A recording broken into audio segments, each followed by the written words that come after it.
This is episode 123 of the Rio Grande Foundation's Tipping Point, New Mexico podcast. I'm Paul Gessing, president of the Rio Grande Foundation, New Mexico's free market think tank. This week, I am pleased to be joined for the podcast by Phil Orr. He is president of Americans for Nuclear Energy. Welcome to Tipping Point, New Mexico, Phil. Glad to be here. Yeah, and your organization and you are involved in and feel very strongly about nuclear energy as a solution to environmental problems facing the world. And, there's a lot to talk about with regard to nuclear energy, but kind of give us your a short synopsis of your personal journey to get to be an advocate for nuclear power in the United States. So I've always been concerned about climate change. I studied biology at the local Jesuit college here, Regis University, because I have a severe genetic illness. I originally wanted to study biomedical science, and I was a very good student, but I realized it would just not be very practical with my ability level to do like benchtop science, and get a PhD from, CU or something. And I just figured that would just be a little bit too rough on my, body and whatnot. So I decided I was a little bit depressed for a while, didn't know what I was going to do, but I saw this random documentary on Netflix called Pandora's Promise. And I've always been interested in nuclear power. In middle school, I thought I wanted to be a nuclear physicist, but I turned out I'm not that great at math. And I always thought, it was part of the solution to climate change, along with wind, solar, hydro. But I always was kind of figured it was the waste issue and the potential meltdown issue was very, significant. But it turns out it's actually not very significant. Nuclear power clocks in at one of the safest form, or the safest form of energy we've ever made. And they go into that in the documentary Pandora's Promise, which follows a group of environmentalists that changed their mind on the subject. So before we get into nuclear power itself, you talk about climate change, and Rio Grande Foundation is not a science-based organization. We're not scientific experts on the issue of climate change, but since you kind of use that as a springboard to your current efforts and views on nuclear power, it's worth talking about. Tell us kind of, again, your brief views on the issue of climate change. Do you subscribe to some of these folks that say that, a little bit over a decade from now, we're going to have real serious economic repercussions for the globe, et cetera, for our economy? Kind of what's your thought process with regard to that particular issue of climate change? So the problem is with climate science, it's hard to project exactly what will happen and when. And honestly, that's what bothers me the most, because I don't know what will happen, but we do know that putting all this carbon dioxide in the atmosphere is going to have an effect, because it may be in small concentrations, but it's still a greenhouse gas, and we just need to be careful with it. So when it comes to these projections, even climate scientists thought we'd see lots of a sea rise and stuff by now, but luckily they've been wrong. And the problem is that because they have been wrong on some of the projections, that lends like credence to people that deny the whole problem altogether. And I hate to use the term denier, because you got to be right and say, science is not run on consensus, and it's not a religion. You don't deny it like heresy, but there are people out there that just refuse to look at the actual, data, and the data shows increased warming, and we are seeing warmer years every year. And that scares me. And I think we need to be very, you know, careful on how we go forward from here. And the problem is the political landscape is just so not interested in solutions, I guess, if that makes sense. And it's either you want to be a hardcore degrowth environmentalist or you want to be a business as usual, uh, you know, not free market, but crony capitalist, uh, if that makes sense. So, yeah, I'm not sure what's going to happen when, but I just know it's going to cause some problems. And what I'm worried about is the threat to capitalism it proposes, because if we can't grow food and we can't, you know, use the supply chains we need with stable weather, it's going to be hard to lift people out of poverty. So that's where I come from. And yes, the climate's always been changing, but right now we are putting so much carbon dioxide in the atmosphere so quickly, and we need to find a way to decouple our energy from carbon dioxide, and that's possible with nuclear. All right. So basically, the gist of it is you're a free market capitalist. You do believe in climate change, and your perspective is that nuclear is one of the best means to get there. And I pulled up a chart at the on the web. You can find where do U.S. carbon emissions come from. Now, I don't like the way they put this together, but electricity generation's 30%. Industry 21%. I presume that industry that is separate from the electricity used in industry, and then transportation is 26%. So those are the big three. You have industry at 21%, transportation 26%, and electricity generation at 30%. Now, I guess best case scenario, your view, I guess, is that U.S. carbon emissions could be reduced by at least 30%, maybe 26%. That extra 26% could see a healthy bite taken out of it as well, because electric vehicles running on nuclear energy would be, a better option. Is that kind of where you're coming from in general? Yeah. So the problem is we need to stop emitting carbon dioxide completely. This idea of energy efficiency and just, cutting it a little bit here, we need to get it to zero. And it's going to be probably the hardest thing humanity has ever tried to do. We could decarbonize everything. Electric vehicles are not going to run semi trucks, at least right now, or fly airplanes. But what you can do is you can use the extreme energy from nuclear power, especially with newer high temperature reactors, to basically synthesize petroleum from the carbon dioxide in the air and water. It's basically a reverse combustion reaction, but chemically it would take more energy than you would get out through combustion.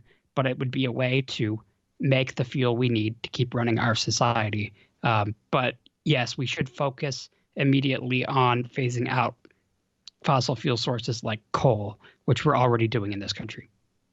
Okay, well, I definitely think there's aspects we could fight about, but we're gonna be Right. uniters on this particular episode and talk a little bit about nuclear energy as the source, for a big solution. Now, uh, you think that nuclear should be, the source of electricity generation, and kind of give me a guideline here, because right now we're not adding any nuclear to the power grid, at least the United States. I don't suspect there's a whole lot coming onto the grid around the world, but I might be wrong, and maybe you can share some thoughts on where things are going. But it seems like a lot of countries are still building coal-fired power plants. Not so much here. It seems like natural gas is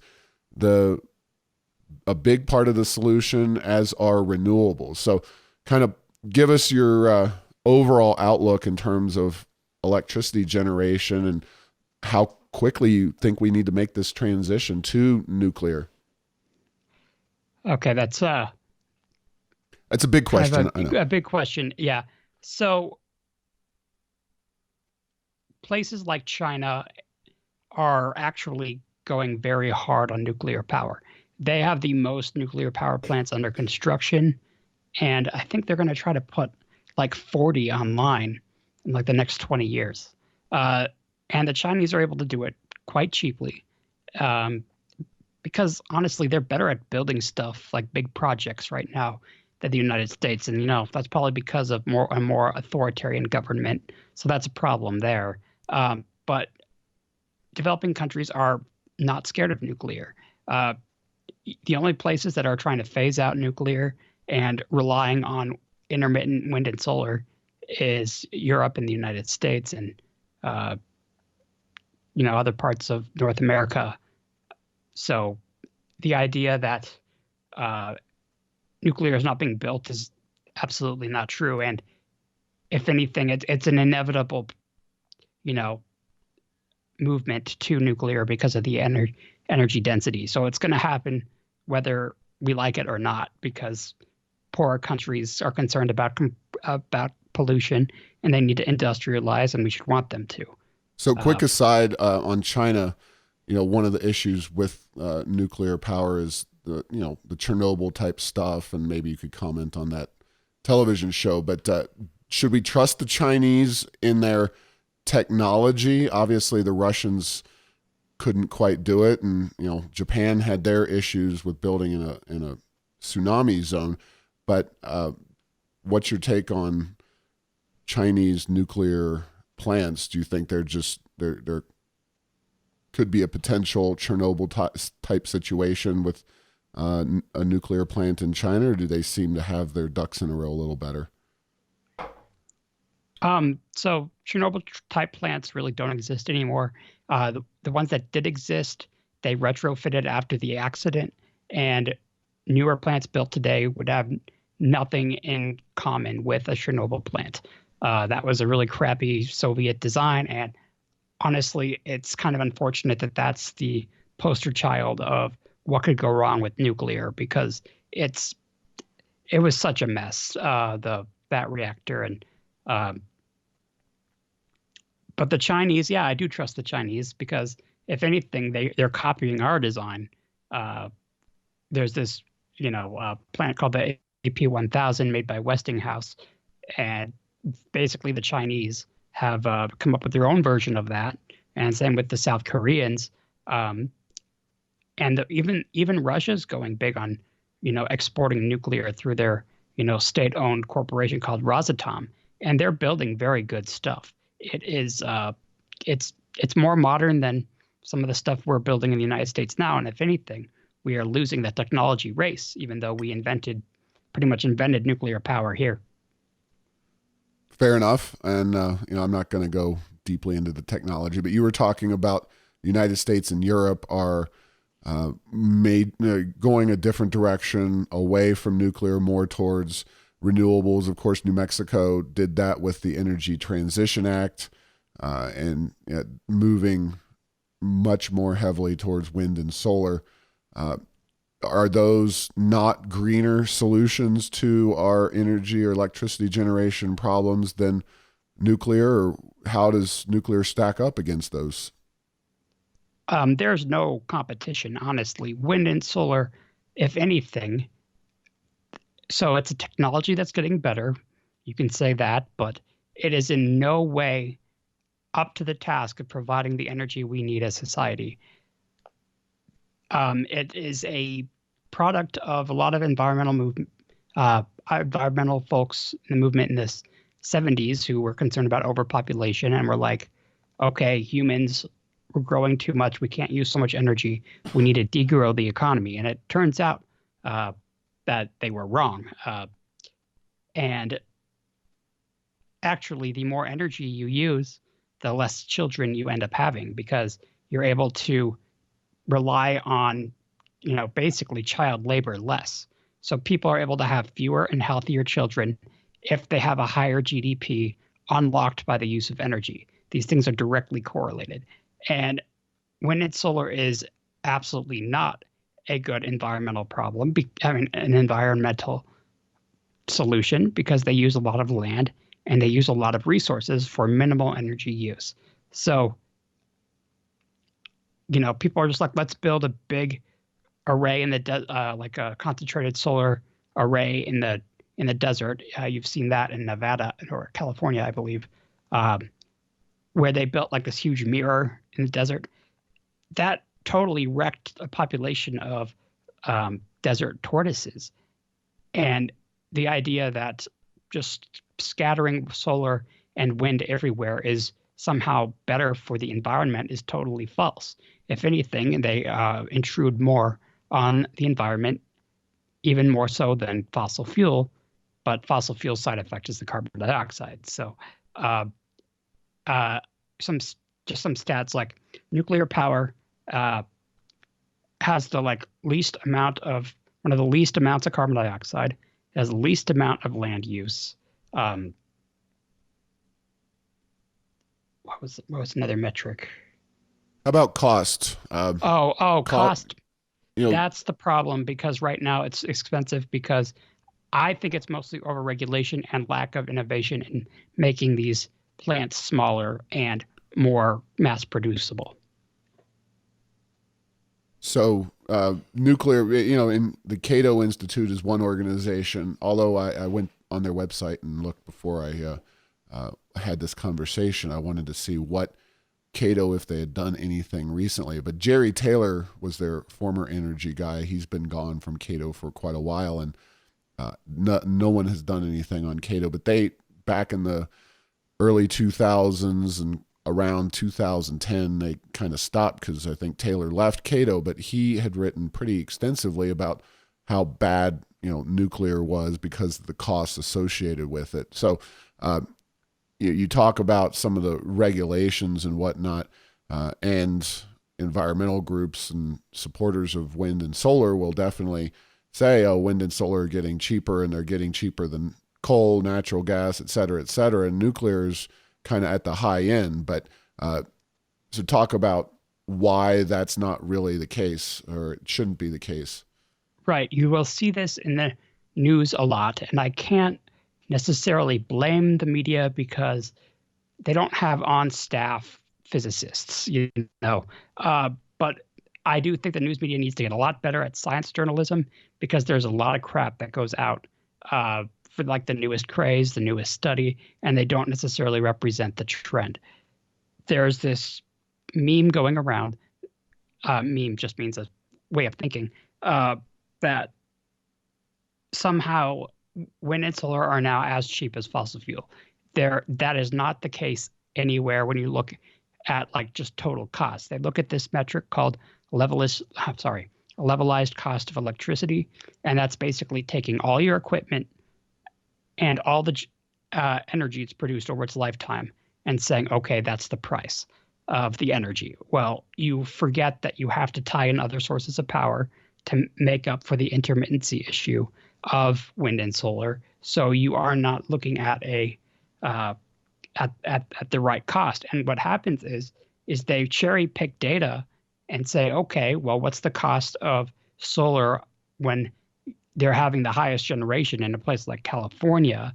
And basically they have too much and they need to get rid of it. So they sell it for an obscenely low price at that time. And energy markets fluctuate minute by minute.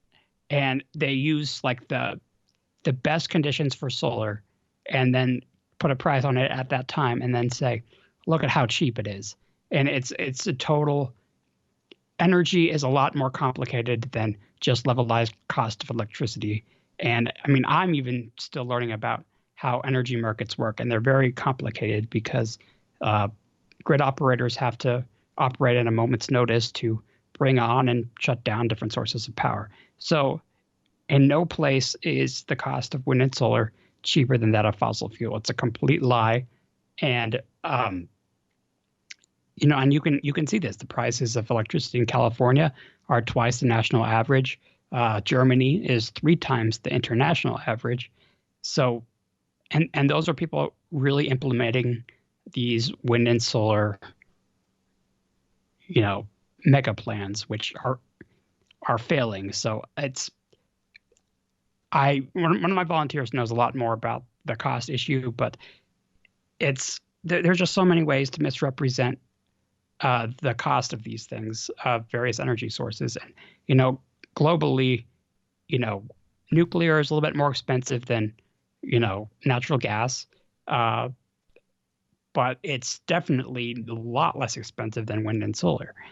So what I think we need is a market incentive. And I know free market and I know limited government, but I think the government needs to do something. And it's just depending on who you ask what we should do. And I think we should do this thing called a carbon fee and dividend. It's not a tax, and it doesn't, put a tax on carbon dioxide really heavily all at once. It starts out very slow and it slowly increases. So basically 40 years out, your costs, because of a fee on the carbon you extract from the ground, will start to add up and get more expensive. And that'll incentivize companies to build a nuclear power plant instead. And I think in order for that to work, we'd have to relax energy regulations pretty much everywhere else and let there be a competition of innovation to basically not have to pay the fee. And the good thing about this fee and dividend, it's not a tax. The government keeps nothing. They actually give the money back to every single citizen. So it would help the poorer folks pay their energy bills, because it's going to cost money and it's going to cause an increase in the short term. But in the long term, it'll give us energy security and zero carbon on the grid. And if we go this path and we have some success with it, China will follow us, Russia will follow us, India will follow us. People act like, they're the main climate villains. Well, they don't have to be, because we have the technology now for them to circumvent the dirty fossil fuel and go straight to nuclear.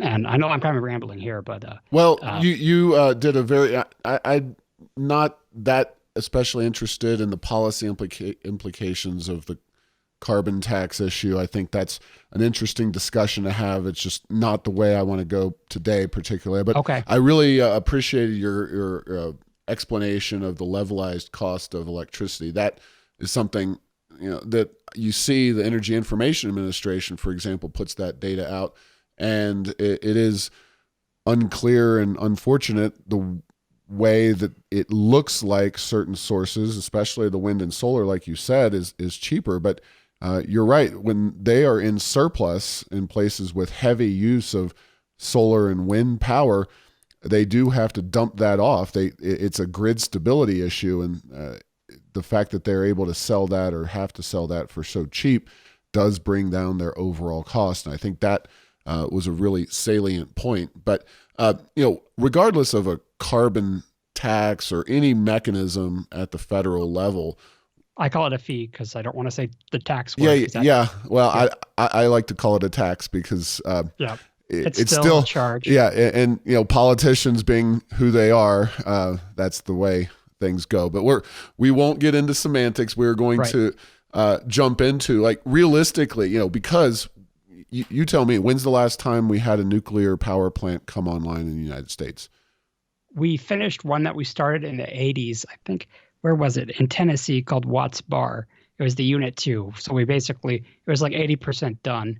So we finished that one and brought that online, but still an 80s era reactor. And the only ones that we're building right now are in Georgia, and they are obscenely overpriced. And it makes our argument so much worse because it's just so expensive. And there's no reason why these projects have to be this expensive. Like, the South Koreans are building a plant in the UAE for, competitively with natural gas. So I don't know. But there's modular reactors, and the circles I run in here in New Mexico, of course, you have a lot of Sandians, people who are involved in the nuclear industry, and they, I hate to say it, but I've been doing my job for 13 years now, and for 12 and a half of those years, I've heard talk of modular nuclear reactors and how great they're going to be because you just pop these things out like a mass production factory, and you can put them anywhere you want and generate electricity, and they're really cheap and all this other stuff. But it's kind of along the lines of hydrogen fuel cells and some of these perpetual motion machines that you just wonder, when is this stuff actually going to come about? So is your vision kind of the modular nuclear reactor thing? Is that what you see as ultimately happening, or is it going to be the bigger traditional not factories, but power plants? It's going to have to be both. You will need these big plants to just decarbonize huge swaths of the electricity grid to meet base load. And what's good about the modular stuff is if they finally get them built and the NRC gets off their back and they jump through all the hoops to just start testing these things. Even you can the way that they're designed, you can load follow with them. So you would, and it just depends what could come out that's cheapest first. And load follow, I need an explanation there. Load follow. So you have a base load amount of power that you always will need, but then it fluctuates throughout the day based on demand. So the load on the grid changes. So you can load follow, meaning you can meet supply and demand very easily. So basically you can basically rev up your energy production up and down. And right now, nuclear is not a very good way to do that because it's hard to throttle these things. Natural gas is better at throttling and load following because you can spin it up in a turbine very quickly, if that makes sense. So load follow means you can meet energy demand throughout the day as it fluctuates. I see. Okay.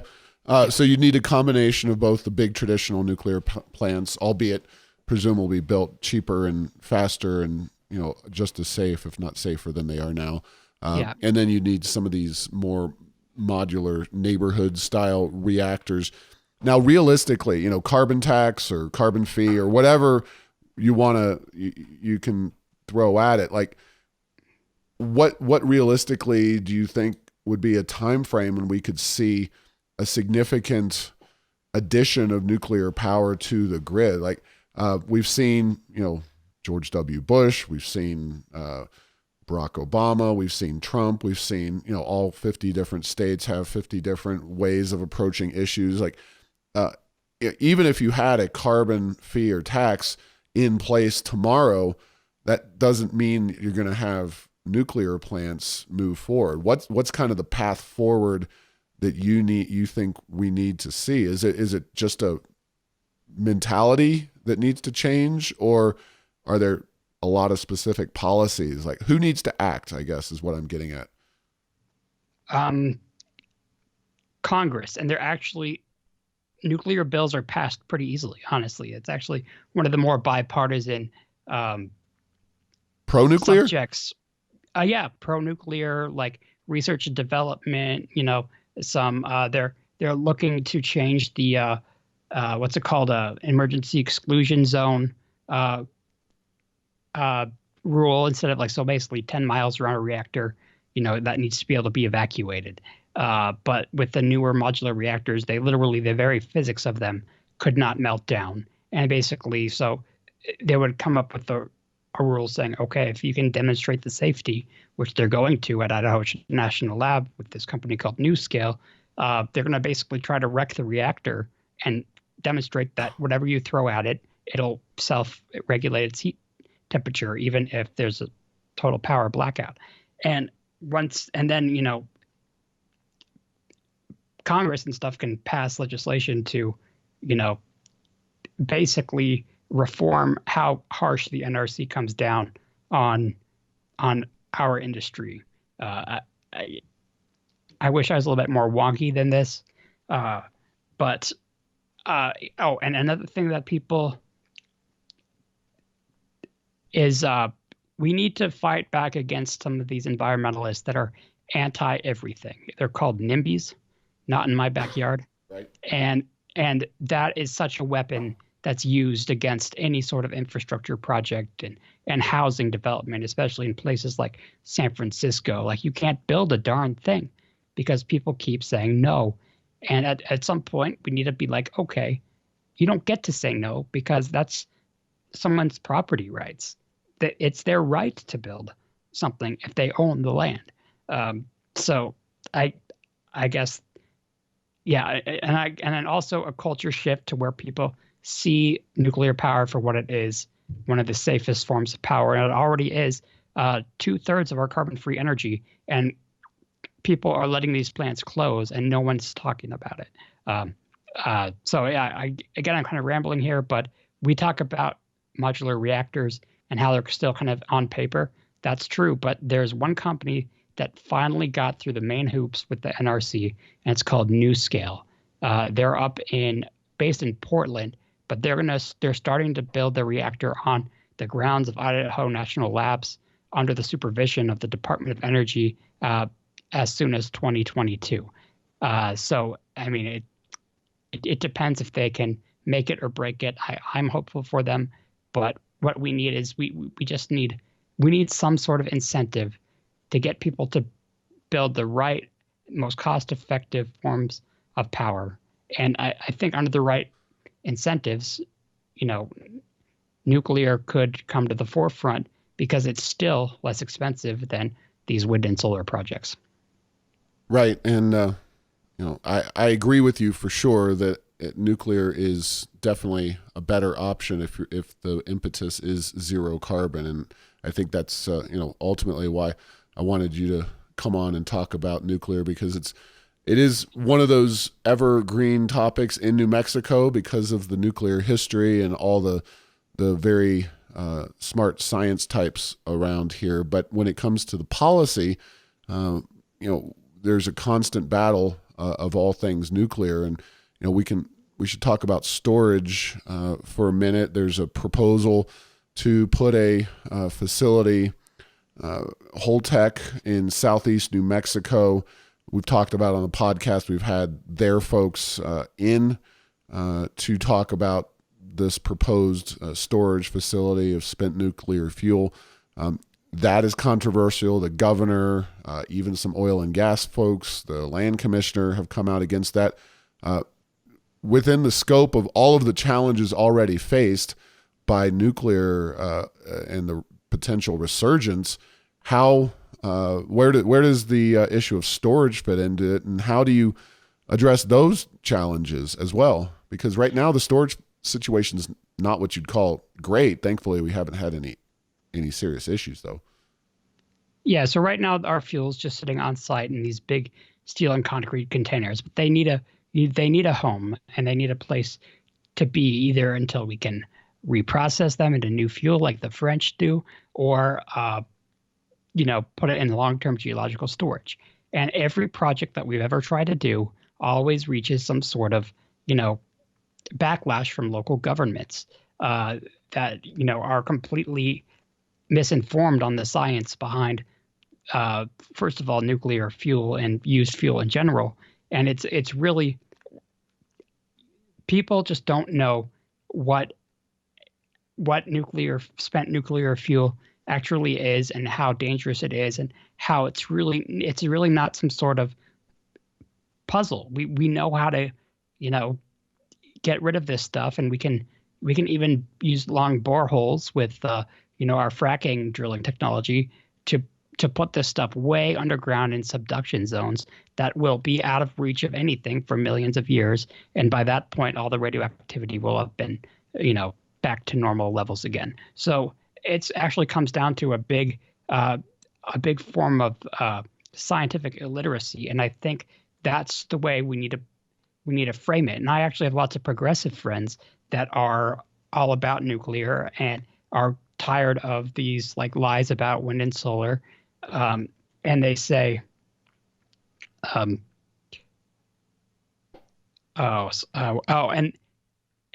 the idea is we're starting to try to group pro-nuclear power in with all the other pro-science movements, like pro-GMO, climate is a reality, vaccines, prevent disease, You know, and at some point we need to start calling on politicians and saying, "Hey, you are not, you don't know, you honestly are denying the science here when you are denying a place to put, uh, a place to hold on to nuclear material until we're ready to reprocess it or, put it in deep geological storage." And we gotta start fighting back against a lot of these politicians that are anti-nuclear for no other reason than not understanding the science. And for example, a person like that would be Harry Reid of Nevada. I don't think he's in office anymore, but he was always, it was basically like, there's no way you will ever build Yucca Mountain in my state, even though it's in the middle of a desert. They didn't seem to care when they were having all the nuclear bomb tests there back in the day, but that's a different story. But we need to start basically saying, hey,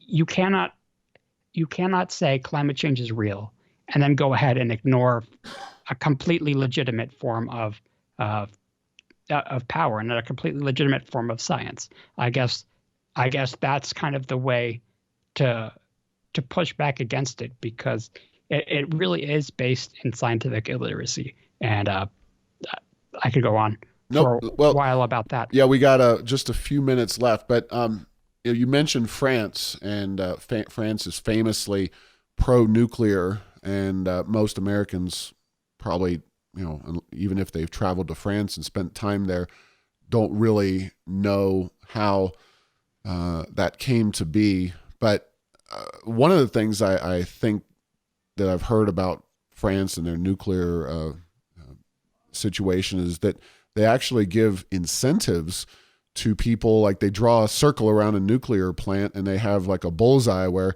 you get very cheap electricity if you live next door. You get somewhat cheaper if you live a couple miles away.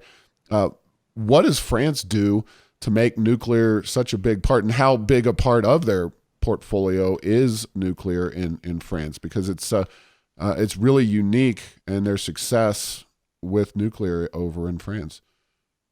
Yeah, so they made a move to go nuclear because they were burning mostly oil for their electricity when the 70s oil crisis hit. And they were like, okay, we can't be reliant on oil anymore for our electricity. So they basically, it's actually a good example of a government actually making the right policy and enacting it, which is kind of rare in our country, where they just said, we're going to make a national grid made out of nuclear power. Here's a design we're going to build, and we're going to build it over and over and over again. And the government funded most of it and basically said, this is the cost we're willing to pay. Here's the design we're willing to build. And they were able to basically bring on like 70% nuclear in about like 20 years. And they've done what Germany is trying to do like 25 years ago. And they have a completely carbon-free electric grid using 70% nuclear and 20% hydro, and then I think the rest is gas. So it has one of the cleanest electric grids in the world. So they've done it. We know how to do these things. And I honestly believe nuclear power is the only source of power we have that can totally replace all fossil fuels, simply because it holds 2 million times more energy in a uranium atom than in a hydrocarbon bond. But yes, France solved the problem, and we should all follow France if we're going to talk about energy, not Germany. Got it. Well, that is all the time we have today for this conversation. But Phil, if folks want to find out more about your group, how do they do so, and what kind of involvement opportunities might there be? Well, right now, the best thing people could do is just follow our page on Facebook. It's Americans for Nuclear Energy. Just search for it, or visit our website, www.americansfornuclearenergy.org, all spelled out in lowercase. FOR, not the number 4. So Americans for Nuclear Energy, all spelled out. And what else could they do? Yeah, just give us a like, and just read some of our material we have. We have a lot of, we don't want people to just take our word for it. We have the evidence to back it up. And we have a pretty big online like Google Drive that people can access. And honestly, it's about talking to people. We need to make nuclear power cool again. And honestly, I think we're making a lot of progress. Well, thank you for your time, Phil. And while we may not necessarily agree on all aspects of the electricity battle, it's definitely great to have a good conversation and share a lot of solutions. And I think we did that here today. So thank you for listening to this week's podcast. Make sure to get the latest edition of Tipping Point New Mexico by subscribing at Apple Podcasts, Stitcher, and Spotify. You can post or comment on this and other episodes on Facebook and Twitter, and tell Google Home to play Tipping Point New Mexico. Thanks to Path 3 Marketing for producing this show.